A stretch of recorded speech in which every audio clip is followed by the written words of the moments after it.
Hey, sup? This is Doua Xiong from Slowly Reaching Out, and as many of you probably don't know, today is actually the 1 year anniversary of Slowly Reaching Out, which means that it's been in existence for about a year now.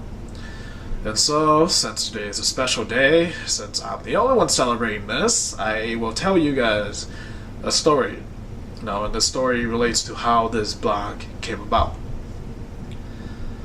And the story began with my moment of epiphany, as my mentor will call it. My moment of awakening from this long sleepwalk that I've done for most of my life. And the reason why I came to this epiphany was that I was attending this workshop and we had an open group discussion, talking about racism, talking about times in our lives where people were being racist. And as I was thinking to myself and listening to everyone tell their story, I thought I didn't have an example of racism, but for some reason this story of my teacher and my middle school year popped up into my head. And I was just juggling that idea in my head. And when it came up to my turn, I was like, okay, I'm thinking back to this moment in my life in which my teacher approached me. And she sat me down and she looked at me in the eyes. I sort of stared away, and she said that she was going to put me in ESL because she think it would help me to be much more outspoken and loud. And as she put me onto the spot, I was looking away. I was unsure. I was like, why are you putting me in ESL? Because I knew that, in my elementary years, I got out of ESL, which is why I'm not in ESL now. So why is it that you were stopping me right now and putting me in ESL? Why are you saying that ESL will help me to be much more outspoken?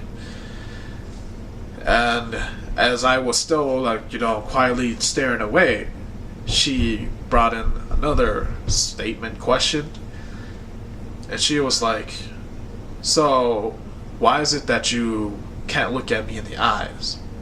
Is it because of your culture? And as I was, still sitting there staring away from her, I was thinking to myself, like, my culture? Are you serious? Because my culture did not teach me not to look at you in the eye. I don't think you're realizing that I am this shy, quiet kid. I don't have a lot of friends, and there's no one to talk to, which is why I'm where I'm at today. And are you serious? You're not realizing that? Are you seriously saying that it's my culture that's making me be this way?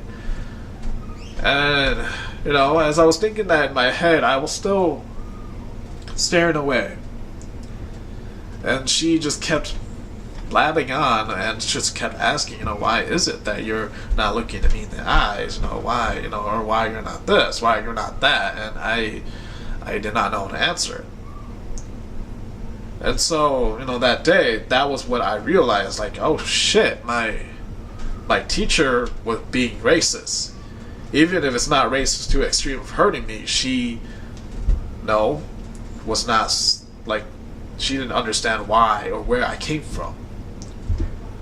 And that moment stuck in my head for this long, and it was a moment that that did not make sense back then, but when I realized that moment, that's when my epiphany struck, and I was like, I didn't know, I didn't know that she was being racist, I didn't know that she was thinking that way, and that she threw me in ESL because she thought it would help me. She thought that I didn't know English. She thought that I was stupid, which I wasn't, because I was a pretty smart student. I didn't really need ESL.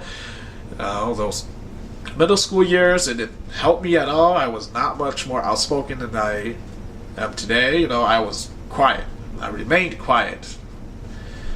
And I guess now that I think about it, there's also a second moment where that also came into play, which was during my high school year, and one of my teachers actually came up to me and was like, oh, Doua, I didn't notice you were in ESL. If you need any help with something, don't be afraid to ask.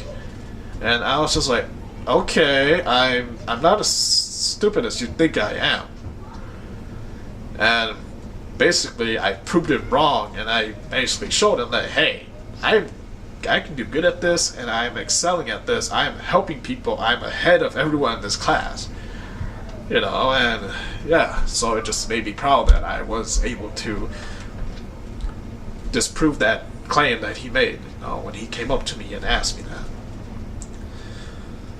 So yeah, anyways, getting back onto the story, you know, like, it was from that moment of epiphany that I kind of awoken, and then all these things from the past just came flashing into my head, like, oh, I didn't realize that, or oh, you know, it's like, so that meant that, you know, is that why I remember? Is that why it stuck into my head? Is that why it stuck into my mind? And, you know, that's when I realized that I wanted to help others like me who are Hmong and are gay, lesbian, bi, transgender, or queer. You know, and I thought about myself, and I thought about me growing up, you know, what I would have loved to have. And one of the things, I mean, what I wanted was that I wanted to hear stories from others who were like me. Because they would have comforted me a lot. Because, you know, back then I used to think I was the only one. Maybe not the only one, but one of the few rare ones here and there. And, you know, it wasn't until I came into contact with Soy that I began to really see that there are more of us out there than what I think.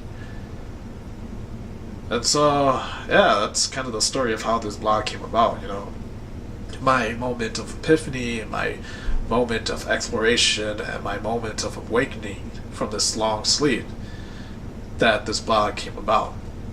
And I'm really hoping that you guys will continue to support this blog, and I will continue to do more stories, more writings, photos, pictures, drawings, videos, you know, whatever I can come up with. So yeah, that's the it.